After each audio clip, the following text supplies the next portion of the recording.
Hello বন্ধুরা, আজকে দেখাবো অল্প মাটিতে কিভাবে আপনারা বেড তৈরি করবেন এবং তার মধ্যে শশা চাষ করবেন। শুধু শশা না, যে কোনো গাছ আপনারা বসাতে পারবেন। তো কেটের মধ্যে একটা দিয়ে দিয়েছি বালির বস্তা, যাতে জল নিকাশের ব্যবস্থা ভালো হয় আর মাটিগুলো বেরিয়ে না যায়। তারপরে দিয়ে দিয়েছি দেখুন কাগজের টুকরো, বিভিন্ন রকম কাগজের টুকরো দিয়ে দিলাম, এতে জায়গাটাও কভার হলো, মাটি কম লাগবে আর এটা পরবর্তীকালে কিন্তু গলে গিয়ে মাটিতেই রূপান্তরিত হবে, গাছের কোনো ক্ষতি হবে না। দিয়ে দেবো নর্মাল মাটি 2-4 মুঠ। এবারে বাকি মাটিতে আমি দেবো বালি, যাতে জল নিকাশের ব্যবস্থা ভালো হয়। দিয়ে দেবো হলুদের গুঁড়ো, আমার কাছে যেহেতু নিম খোল নেই তাই হলুদের গুঁড়োটা দিচ্ছি অ্যান্টি ফাঙ্গালের জন্য। আর দিয়ে দিলাম অল্প করে গোবরের সার। আর দিয়ে দেবো আমি এখানে ছাই। ছাইটা দেওয়ার একটাই কারণ, সেটা হচ্ছে মাটিতে থাকা কোনো রকম ছত্রাক সেগুলো কিন্তু মরে যাবে। আপনার কাছে ছাই না থাকলে নিমখোল দিতে পারেন। আচ্ছা, এবারে আমি দিয়ে দেবো এখানে কেটের মধ্যে আমার জমিয়ে রাখা 3-4 দিনের সবজির খোসা। এখানে সবজির খোসা, ফলের খোসা, পেঁয়াজের খোসা, ডিমের খোসা আমি হাতের সাহায্যে গুঁড়ো গুঁড়ো করে রেখেছি, সেইগুলো দিয়ে দিচ্ছি। এখানে আছে কলা পাতা আছে, এখানে কাগজ আছে, সমস্ত কিছু কিন্তু পচনশীল বস্তু। আপনাদের গাছের কোনো ক্ষতি হবে না, বরং ভালোই হবে। যত গাছ বড় হবে তত এখান থেকে গাছ খাদ্য সংগ্রহ করবে। আর এইগুলো দেখুন কতটা কেটটা আমার ভরিয়ে দিল, মাটির জায়গাটাও পূরণ করে দিল, ঘাটতিটা কোনো রকম। দেখুন এখানে মাটি বেশি লাগবে না, ধরুন 4 ভাগের 1 ভাগ হয়তো আপনার মাটি লাগবে। আর দেখুন উপর থেকে আমি 1 লেয়ার মাটি দিয়ে দিচ্ছি, বুঝতেই পারছেন মাটি কতটা পরিমাণ কম লাগছে। আমি যদি এটা পুরো মাটি দিয়ে ভরাট করতাম তাহলে কিন্তু অনেকটা পরিমাণ মাটি লাগতো। তো যারা ছাদ বাগানি তাদের এই সমস্যা থেকেই থাকে, মাটির সমস্যা। তো আপনারা যদি চেষ্টা করেন তাহলে দেখবেন এরকম আপনাদের কিচেন ওয়েস্ট দিয়েই কিন্তু আপনাদের সুন্দর সুন্দর বেড তৈরি করতে পারছেন। আর এর মধ্যেই কিন্তু সুন্দর সুন্দর আপনারা গাছও করতে পারবেন। এটা আমি 1 সপ্তাহ ছায়াযুক্ত জায়গায় রেখে দেবো, অল্প অল্প জল ছিটিয়ে রাখবো যাতে মাটিটা না শুকিয়ে যায়।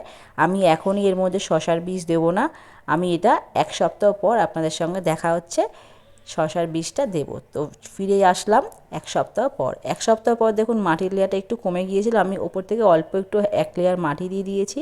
তারপরে দিয়ে দিচ্ছি আমি হলুদের গুঁড়োতে ভিজিয়ে রাখা শশার বীজ।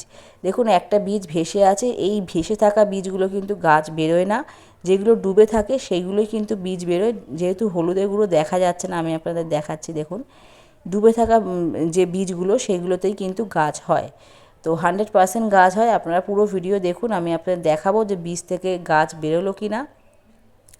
আর এটা দেওয়ার পরে উপর থেকে অল্প অল্প করে ছায়াযুক্ত জায়গায় রেখে দেবেন, আর উপর থেকে মাঝে মাঝে অল্প অল্প করে জল ছিটা দেবেন, যাতে মাটি না শুকিয়ে যায়, বীজ না শুকিয়ে যায়।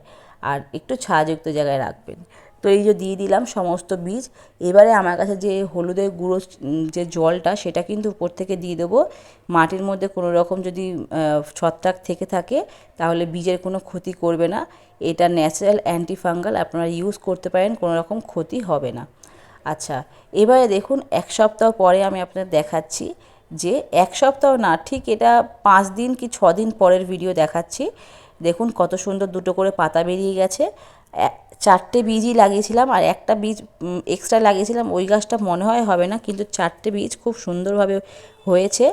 আচ্ছা, আরও আমি আপনাদের কাছে ফিরে এলাম 6 দিন পরে। আমি নিম পাতার জল করছি, কেন করছি সেটা দেখাচ্ছি। দেখুন প্রথমে আমার কাছে দুটো পাতা বেরিয়েছিল, এবার দেখুন 3-4টে পাতা বেরিয়েছে। আর প্রথম থেকেই ছোটোবেলা থেকে কিন্তু গাছের একটু যত্ন করবেন, তাহলে কিন্তু কোনো রকম পোকা হবে না। গত বছর আমি কিন্তু শশা গাছ করেছিলাম, প্রচুর পরিমাণে আমার গাছে ফুল ফল হয়েছিল, কিন্তু আমার যত্নের অভাবে আমার কিন্তু গাছে পোকা হয়ে গেছিলো, আমার একটাও ফল আমি পাইনি। তো ওই জন্য আমি চেষ্টা করছি ছোটোবেলা থেকেই আমি গাছের যত্ন করতে। আমি যেহেতু কোনো রকম রাসায়নিক জিনিস ইউজ করি না, তাই আমি এই সমস্ত জিনিস ইউজ করে আমার গাছকে যত্ন করছি।